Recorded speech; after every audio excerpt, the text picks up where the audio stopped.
ओम मनोजवं मारुततुल्यवेगं जितेन्द्रियं बोधिमतां वरिष्ठं वातात्मजं वानरयूथमुख्यं श्री रामदूतं शरणं प्रपद्ये। नमस्कार, स्वागत है आपका आचार्य वाणी में। मैं आचार्य डॉक्टर विक्रमादित्य आपके साथ हूँ और आज हम बताने जा रहे हैं तुला राशि वालों के लिए ये आने वाले जो जून का अंतिम समय है वो क्या कुछ प्रभाव आपके जीवन में उत्पन्न करने वाला है। देखिए, सबसे पहले तो समझने बड़े शुभ दिवस चल रहे हैं। जून के अंतिम समय में गुप्त नवरात्रि का योग बना है। भगवती दुर्गा की आराधना कर कर जब कल्याण का योग बन जाता है, देखिए समस्त प्रकार के कष्टों को दूर करने के लिए भगवान की प्रार्थना ही तो है जो कर सकते हैं, और प्रार्थना जब सिद्ध मुहूर्त में कर ली जाए तो समस्त प्रकार के मनोरथों को सिद्ध करने का योग बना देती है। तो ये जो ग्रहों का अवसर है, ग्रहों का योगा योग जो दिखाई दे रहा है इस समय में आपके लिए अनुकूल दिखाई देता है। आपके बहुत सारे महत्वपूर्ण कार्यों को पूर्ण करने का अवसर आपको प्राप्त होगा और बुद्धि के अनुसार से आपको सही प्रकार से लाभ की स्थिति बन सकती है। लेकिन शनि महाराज जो वक्री हो गए हैं, इससे आपको सावधान रहने की जरूरत है। बुद्धि स्थान में आप कोशिश ये करें, अपनी बुद्धि पर ही केवल विश्वास ना करें, उपयुक्त व्यक्ति के साथ मंत्रणा करने के उपरांत ही कार्यों को करने का प्रयास करें। ये ज्योतिष का मत है आपके लिए, क्योंकि बृहस्पति जो शनि महाराज हैं वो आपके लिए विशेष तौर पर जिस स्थान पर चल रहे हैं वो आपके लिए बुद्धि में जड़ता उत्पन्न करने के योग बना रहे हैं, ढीलापन उत्पन्न करने के योग दिखा रहे हैं। वक्र होने से वहां स्थिति थोड़ी सी अनुकूल नहीं है, लेकिन ग्रहों का परिवर्तन हो रहा है। ऐसे में मंगल शनि का परस्पर जो षडाष्टक योग खत्म होकर इस अंतिम 10 दिनों में विशेष तौर पे सप्तक योग बन जाएगा। कहीं भी झगड़े होने से बचना का प्रयास करें, कहीं भी, चाहे परिवार में, चाहे बाहर में, चाहे व्यवसाय में, किसी भी प्रकार के क्लैश से आपको बचने का प्रयास करना चाहिए, अन्यथा आपके लिए समय का प्रभाव विशेष तौर पे अनुकूल नहीं रहेगा। इस बात का सावधान रहते हुए फिर भी यदि आप बात समझें तो ग्रहों की गणना साफ साफ तौर पे दिखा रही है कि आपके लिए समय बड़ा अच्छा है, ठीक सा है, कोई दिक्कत नहीं है। उसका उपाय कर लेंगे तो बहुत बढ़िया तरीके से निकल जाएगा। बात कर लेते हैं दिन पर दिन कैसा रहेगा समय। सबसे पहले 21 जून की बात कर लेते हैं। 21 जून को पंचांग के हिसाब से विशेष तौर पर तृतीया तिथि है, आषाढ़ मास के शुक्ल पक्ष की, बुधवार का अवसर है, पुष्य नक्षत्र बना हुआ है और ये योग आपके लिए विशेष तौर पर दिखा रहा है कि आपकी राशि के अनुसार से आपको लाभ की स्थिति बन सकती है और परिवर्तन का योग बड़ा अच्छा बन रहा है। मंगल भी शक्ति संपन्न हो जाएंगे चंद्रमा के साथ आने के कारण से, शुक्र भी वहां पर बल है। लेकिन एक बात का ध्यान रखना है कि अपनी बुद्धि को तामसिकता की तरफ नहीं लगाना है। देखिए, गुप्त नवरात्रों का समय चल रहा है, भगवती की आराधना का अवसर है। ऐसे में मन में कहीं ना कहीं तामसिकता, कहीं ना कहीं गलत बात जो है वो विशेष तौर पर किसी प्रकार का एडिक्शन इत्यादि वो आपको परेशानी में डाल सकता है, तो उससे बचने का प्रयास करें, संकल्पबद्ध होकर काम करें, क्योंकि शुक्र बैठे हैं आपके मंगल के साथ, चंद्रमा के साथ जिस प्रकार योग बना रहे हैं, कहीं मन को गलत तरफ ले जा सकते हैं, मन को कहीं ना कहीं धर्म से दूर करने का प्रयास कर सकते हैं। तो ये ना करें। आपको मन को साधना पड़ता है, बांधना पड़ता है, और जो मन को बांध लेते हैं, देखिए बुद्धि को खुले छोड़ने का प्रयास करें लेकिन मन को बांधने का प्रयास करें। हम समस्या करते हैं, बुद्धि को तो बांध देते हैं लेकिन मन को खुला छोड़ देते हैं, वहीं कष्ट हो जाता है। तो इस बात को ध्यान रखें, मन व्यभिचारी है, मन बेसिकली गलत तरफ लगाता है, बुद्धि सही तरफ चलाती है। और बुद्धि और अंतकरण को न बांधे, मन को बांधने का प्रयास करें। तो हम आपको समझाने का प्रयास कर रहे हैं, तो वही कल्याणकारी योग बनाने वाला है। स्थिति लाभ की है, अच्छा है, परिवर्तन का स्थिति आपको लाभ मिलेगा, हिम्मत भी अच्छी रहेगी। बस हिम्मत को पॉजिटिव वे में करने का प्रयास करें। काम अच्छा ये है कि नवरात्र का तृतीय अवसर है, माँ भगवती दुर्गा का ध्यान करें, माँ भगवती को विशेष तौर पर हलवे का भोग लगाएं, वो बहुत अच्छा रहेगा आपके लिए। बात कर लेते हैं 24 तारीख की। 24 जून का जो ग्रहों का योगा योग है, गुरुवार का अवसर है, चतुर्थी तिथि है और गणेश चतुर्थी मासिक तौर पर विद्यमान है। इस दिन भद्रा भी रहेगी निश्चित तौर पर शाम को 5:28 तक। तो विशेष तौर पर नए कार्य करने के लिए अच्छा स्थिति नहीं है।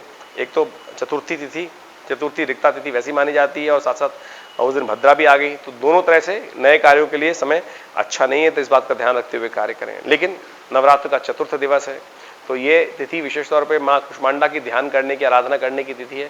तो माँ भगवती कुष्मांडा का ध्यान करें, पेठे का भोग भगवती को लगाएं, पेठे की मिठाई भगवती को समर्पित करें, उसी से यज्ञ करें, तो ये आपके लिए कल्याणकारी रहेगी।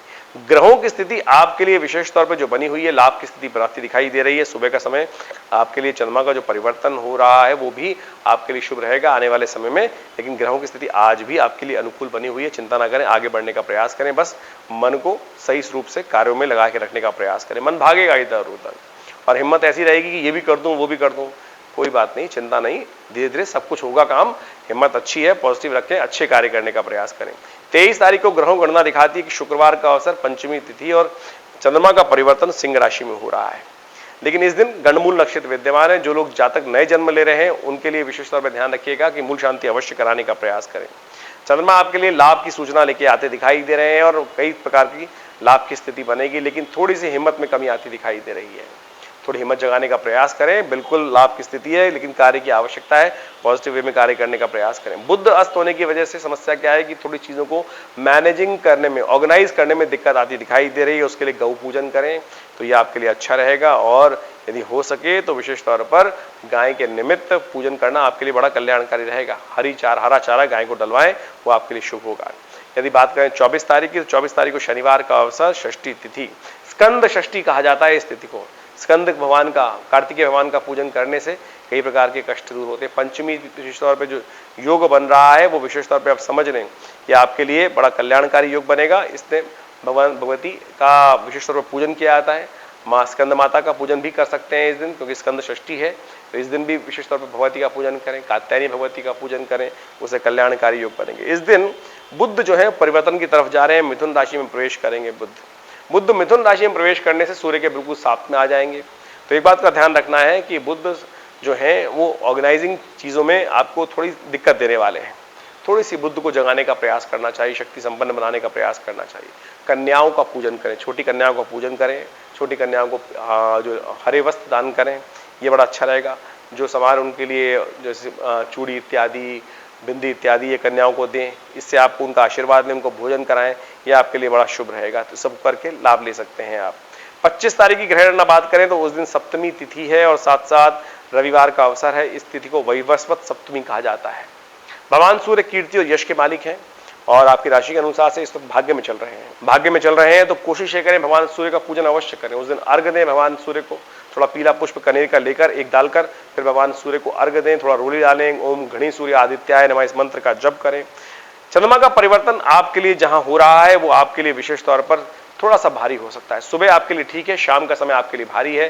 कुछ धन खर्च अधिक होने के योग दिखाई देते हैं, तो सावधानी के साथ कार्य करें, अन्यथा जेब पर समय भारी पड़ सकता है। तो भगवान सूर्य की उपासना करने से, गेहूं का दान करने से और भगवान सूर्य को अर्घ्य देने से कष्ट दूर होंगे। वहीं 26 तारीख की हम बात करें तो उस दिन दुर्गा अष्टमी है, नवरात्र, गुप्त नवरात्र का अवसर है, सोमवार का अवसर है और गुप्त नवरात्रि की दुर्गा अष्टमी बड़ी कल्याणकारी है, कष्टों को दूर करने वाली है।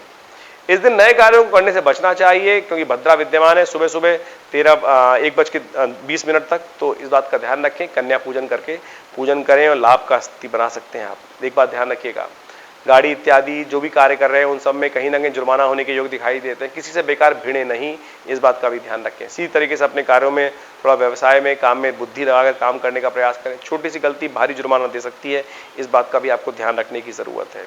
और जैसे नवगुप्त नवरात्र चल रहे हैं, माँ अष्टमी का अवसर है, ऐसे में भगवती दुर्गा जी का, महागौरी जी का पूजन करें, उनसे आशीर्वाद प्राप्त करें, समस्त कष्टों को दूर करने का अवसर आपको प्राप्त होगा। वहीं 27 जून को ग्रह गणना दिखाती है कि मंगलवार नवमी की तिथि और विशेष तौर पर भड्डली नवमी, गुप्त नवरात्रि का अंतिम दिवस, माँ भगवती सिद्धिदात्री की पूजा करके उनका आशीर्वाद प्राप्त करके समस्त प्रकार की सिद्धियों को प्राप्त करने का, सफलताओं को प्राप्त करने का अवसर है और बहुत सुंदर तिथि है। आषाढ़ मास का अंतिम विशेष तौर पर शुभ मुहूर्त माना जाता है इसको, और अंशुत साय के रूप में कुछ भी कार्य बिना किसी पंचांग को देखे आप कर सकते हैं, वह हमेशा सफलता की तरफ ही जाएगा। तो ऐसा योग बनता है, तो इस सब मुहूर्तों का लाभ लेते हुए कार्य करने का आप प्रयास करें। मंगलवार का अवसर है, कोशिशें करें, मीठे का दान करें, ब्राह्मणों को भोजन कराएं, कन्याओं का पूजन करें, उससे लाभ के योग बनेंगे। लेकिन समय थोड़ा भारी है आपके लिए, विशेष तौर पे ये उपाय जो हमने बताए ना, ये करने से ही पॉजिटिव रहेगा, और नहीं तो समय बेकार उल्टी सीधी जगह पैसे खर्च होंगे और वो आपके लिए नुकसानदायक स्थिति बन सकती है। तो इसलिए कोशिश करें सदकर्म का में अपने टाइम को, व्यवसाय को, काम को लगाने का प्रयास करें। 28 जून की यदि हम बात करें तो 28 जून को जो पॉजिटिव समय दिखाई देता है, ग्रहों का परिवर्तन आपके लिए लाभ की स्थिति उत्पन्न करता दिखाई देगा। ये समय आपके लिए आमदनी की तरफ से, धन की तरफ से आगमन की सूचना देता दिखाई दे रहा है। कहीं ना कहीं से रुका हुआ पैसा प्राप्त होने के योग बन सकते हैं, थोड़ा प्रयास कर लीजिए उस डायरेक्शन में, वो समय आपके लिए पॉजिटिव योग बन सकता है। आशा दशमी है, भगवान विष्णु का विश्वदेव के रूप में पूजन करके उनका आशीर्वाद दीजिए, कल्याणकारी योग बनेंगे। और फिर हरी चीजों का दान, हरी मूंग का दान करना आपके लिए कल्याणकारी रहेगा। वहीं 29 जून की यदि हम बात करें तो उस दिन बृहस्पतिवार का अवसर, एकादशी तिथि, और इस तिथि को कहा जाता है देवशयनी एकादशी। भगवान विष्णु शेषशैया पर 4 मास के लिए विश्राम में चले जाते हैं और समस्त राज्य सत्ता जो है, संसार की सत्ता भगवान शिव के हाथ में आ जाती है। और इस बार तो शिव का बहुत ही सुंदर योग बन रहा है। 60 दिन का सावन शुरू हो रहा है। इस दिन भद्रा विद्यमान रहेगी। नए कार्यों को आरंभ करने के लिए दिन अच्छा नहीं है, इस बात का ध्यान रखें। ग्रह गणना आपके लिए पॉजिटिव बनी हुई है, आपके लिए लाभ की स्थिति बनी हुई है। आप अपने कार्यों में हिम्मत जगाएं। मंगल थोड़ा कमजोर है, उसके लिए कोशिशें करें। किसी अच्छे व्यक्ति का सानिध्य, गुरुजन का सानिध्य लेकर, उनके आशीर्वाद लेकर, पॉजिटिव सोच रखते हुए कार्य करेंगे तो बिल्कुल लाभ की स्थिति प्रबल रहेगी। धनागमन के योग, धनागमन की सूचना आपके साथ उम्मीद जगाती दिखाई दे रही है। 30 तारीख की हम बात करें तो 30 तारीख को विशेष तौर पर ग्रहों का विशेष परिवर्तन होने जा रहा है। मंगल महाराज परिवर्तित होकर विशेष तौर पर आप समझें शनि के साथ समसप्तक योग बना रहे हैं। षडाष्टक योग खत्म होगा और समसप्तक योग शुरू हो जाएगा। अच्छी बात यह है कि मंगल शक्ति संपन्न हो जाएंगे। जो हिम्मत टूटी हुई थी वो हिम्मत जाग जाएगी पिछले 50 दिनों से जो मंगल कमजोर चल रहे थे, लेकिन शनि के साथ उनकी परस्पर विरोध बड़ा हो जाएगा। ऐसे में आप कुछ गलत कार्य की तरफ जा सकते हैं, झगड़ों में फंस सकते हैं, तो शांत रहते हुए कार्य करने की जरूरत है। शुक्रवार का अवसर है और चंद्रमा भी विशेष तौर पे परिवर्तन की तरफ जा रहे हैं और ये परिवर्तन का योग जो है मन में आशंका उत्पन्न कर सकता है। कोशिश करें मन की आशंकाओं को दूर करें, माँ का आशीर्वाद लेकर काम करने का प्रयास करें, चावल का दान करें, चांदी का धारण करें, आपके लिए शुभ होगा। और साथ साथ मंगल के दोषों को दूर करने के लिए अच्छा यह है कि हनुमान जी के मंदिर में जाकर चूरमे का या जलेबी का भोग लगाएं, आपके कष्ट कम होंगे। धन्यवाद।